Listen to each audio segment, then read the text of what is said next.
പുതിയ വീഡിയോയിലോട്ട് എല്ലാവർക്കും സ്വാഗതം. ഇന്നത്തെ വീഡിയോ എന്ന് പറയുന്നത് ഒരു ഈവനിങ് വ്ളോഗാണ് കേട്ടോ. വിച്ചൂട്ടനും ദേവുട്ടനും ഒക്കെ സ്കൂളിൽ നിന്ന് വരാറായി. അപ്പോൾ അവർക്ക് വേണ്ടി സ്നാക്ക് ഉണ്ടാക്കണം. കുറച്ച് പരിപ്പ് ഞാൻ ഉച്ച കഴിഞ്ഞ് വെള്ളത്തിൽ ഇട്ട് വെച്ചിട്ടുണ്ടായിരുന്നു കേട്ടോ. അപ്പോൾ അത് കുതിർന്നിട്ടുണ്ട്. അതിൽ നിന്ന് കുറച്ച് ഭാഗം അങ്ങനെ തന്നെ മാറ്റി വെച്ച് ബാക്കി നമ്മളൊന്ന് ചതച്ചെടുക്കുന്നുണ്ട്. നമ്മൾ പരിപ്പോടയ്ക്ക് എടുക്കുകയല്ല, അങ്ങനെ തന്നെ. പക്ഷെ നമ്മൾ ചിക്കൻ പരിപ്പോടെയാണ് ഉണ്ടാക്കുന്നത്. കുറച്ച് ചിക്കൻ മസാലയൊക്കെ പുരട്ടി ഉപ്പൊക്കെ പുരട്ടി വേവിച്ച് വെച്ചിട്ടുണ്ട്. അപ്പോൾ ഈ ചിക്കനും അതുപോലെ ഒന്ന് മിക്സിയുടെ ജാറിലിട്ട് ചതച്ച് ഈ പരിപ്പും ചതച്ചതും കൂടെ ഒന്നിച്ചാക്കി ഉപ്പൊക്കെ ആവശ്യത്തിന് ചേർത്ത് ബാക്കി ഇൻഗ്രീഡിയൻസൊക്കെ പരിപ്പോടയുടെ തന്നെ ചേർത്തിട്ട് നമുക്കിതൊന്ന് പരിപ്പോടയുടെ ഷേപ്പിൽ ആക്കി എടുത്തിട്ട് ഈ ചിക്കൻ പരിപ്പോടേനെ നമുക്ക് എണ്ണയിലേക്ക് ഇടാം. ഒരുപാട് എണ്ണയൊന്നും വേണ്ട കേട്ടോ, കുറച്ച് എണ്ണ മതി.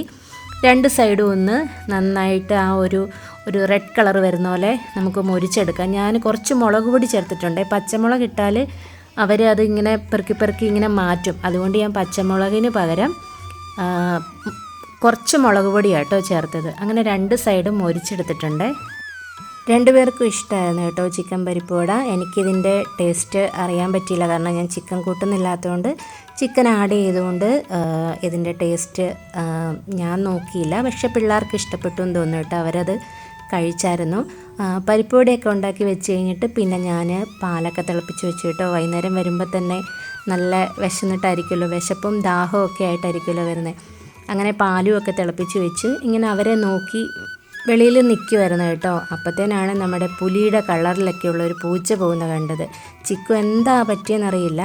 പൂച്ചനെ കണ്ടു കഴിഞ്ഞാൽ ചിക്കു ഭയങ്കര കുരയ്ക്കലും ബഹളമൊക്കെ. പക്ഷെ ഇന്നവൻ നല്ല സൈലൻ്റ് ആയിരുന്നു കേട്ടോ. ഇങ്ങനെ നോക്കിയിരുന്നതേ ഉള്ളൂ, അതങ്ങ് പാസ് ചെയ്ത് പോകുന്നത് നോക്കിയിരുന്നതേ ഉള്ളൂ കേട്ടോ. അങ്ങനെ പിള്ളേർ വന്നു, അവർക്ക് ഭക്ഷണമൊക്കെ കഴിക്കാനൊക്കെ കൊടുത്തിട്ട് പിന്നെ എൻ്റെ ഇനി അടുത്ത പരിപാടി എന്ന് പറയുന്നത് ചെടിയൊക്കെ ഒന്ന് നനയ്ക്കണം കേട്ടോ. വൈകുന്നേരം ആണ് ഇന്ന് നനയ്ക്കാൻ ഇറങ്ങുന്നത്. അപ്പം നമ്മുടെ നെല്ലൊക്കെ കിളിർത്തിട്ടുണ്ട്. ഞാൻ പറഞ്ഞായിരുന്നല്ലോ ഇങ്ങനെ കൂമ്പ് വന്നിട്ടുണ്ടെന്ന്. ഇപ്പോൾ ഇലയൊക്കെ ആയി കേട്ടോ. 3 സെക്ഷനായിട്ട് ഇവിടെ ഇട്ടിട്ടുണ്ട്. അതിലെല്ലാം ആദ്യം കാണിച്ചതിനകത്താണ് കൂടുതൽ നെല്ലും കിളിർത്തത്. ഇതിലും ഉണ്ട് കേട്ടോ, അത്യാവശ്യം നെല്ലൊക്കെ കിളിർത്തിട്ടുണ്ട്. ഇനി കാണിക്കാൻ പോകുന്നത് ഇവിടെ മറ്റേതിൻ്റെ അത്രയില്ല, എന്നാലും കുഴപ്പമില്ല, എല്ലാത്തിനും ഇലയൊക്കെ ആയിട്ടുണ്ട് കേട്ടോ. അങ്ങനെ ഇതൊക്കെ ഒന്ന് വളരുകയും അതിൽ കതിരൊക്കെ ആവുകയും ചെയ്യുവാണെങ്കിൽ ഭയങ്കര സന്തോഷമായിരുന്നു.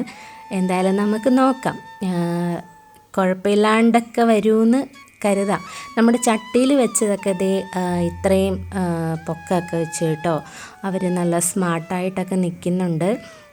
അതുപോലെ തന്നെ നമ്മളുടെ ഉലുവ ചെടി അതും എല്ലാം കിളിർത്തത് കാണിച്ചായിരുന്നല്ലോ. അതിലിപ്പം നിറയെ എല്ലാത്തിലും തന്നെ ഇലയൊക്കെ ആയിട്ട് കുറച്ചൊക്കെ ചാഞ്ഞിട്ടുണ്ട്. വെള്ളമൊക്കെ നമ്മൾ അത്രയ്ക്ക് നോക്കിയും കണ്ടുമൊക്കെ ഒഴിക്കുന്നത്. എന്നാലും ചിലതൊക്കെ ഇങ്ങനെ ചാഞ്ഞിട്ടുണ്ട്. മുഴുവനൊന്നും കിട്ടിയില്ലെങ്കിലും കുറച്ചൊക്കെ നന്നായിട്ടൊന്ന് കിട്ടിയാൽ മതിയായിരുന്നു. പിന്നെന്താ, നമ്മൾ കടല വെച്ചത് അതും കിളിർത്തിട്ടുണ്ട്. 1-2 എണ്ണമൊക്കെ കിളിർത്തുന്നല്ല, ഇലയൊക്കെ വന്നിട്ടുണ്ട് കേട്ടോ. ഇത് പറ്റിയത് എന്താണെന്ന് വെച്ചാൽ വിത്തിട്ട് കുറച്ച് ദിവസം കഴിഞ്ഞപ്പോൾ ഇത് പൊങ്ങി വന്നു. ഈ കടല മാത്രം പൊങ്ങി വന്നപ്പോൾ ഞാനോർത്തു മണ്ണ് മാറിപ്പോയതായിരിക്കും, അതല്ലെങ്കിൽ ഉറുമ്പിങ്ങനെ നമ്മൾ വെള്ളം ഒഴിച്ചപ്പോൾ മണ്ണ് മാറിയതായിരിക്കും, അതല്ലെങ്കിൽ ഉറുമ്പിങ്ങനെ മാറ്റിയതായിരിക്കും എന്ന് വെച്ചിട്ട് ഞാനത് മൂടി. ഒരു പ്രാവശ്യം ഞാനതിൽ നിന്നിങ്ങനെ വേര് കണ്ടായിരുന്നല്ല, കിളിർത്തിട്ടല്ല നമ്മൾ വെച്ചത്. അപ്പോൾ അതിന് കുറച്ച് നീളം വെച്ചായിരുന്നു. അപ്പോൾ അത് കണ്ടിട്ട് ഞാൻ എടുത്ത് വീണ്ടും മണ്ണിലേക്ക് വെച്ചിട്ട് വീണ്ടും മൂടി. പിറ്റേ ദിവസമായപ്പോൾ ഇത് പിന്നെ ഈ കടലയുടെ ആ ഭാഗം പൊങ്ങി വന്നു. ഞാൻ പിന്നെയും മണ്ണിട്ട് മൂടി. അത് കഴിഞ്ഞപ്പോഴത്തേന് ഇത് പിന്നെയും പൊങ്ങി വന്നു. അപ്പോഴാണ് മനസ്സിലായത് ഇല വരാൻ വേണ്ടിയിട്ടുള്ള ഇതായിരുന്നു എന്ന്. പിന്നെ നമ്മളത് ശ്രദ്ധിച്ച് അങ്ങനെ 1-2 എണ്ണത്തേലൊക്കെ ഇലയൊക്കെ ആയിട്ടുണ്ട്. ഇതൊക്കെ കഴിഞ്ഞിട്ട് പിന്നെ ചെടി നനയ്ക്കലും പരിപാടിയൊക്കെ കഴിഞ്ഞിട്ട് അവർ രണ്ടുപേരും കുറച്ച് നേരം കളിക്കാൻ കയറിയിരിക്കുക കേട്ടോ.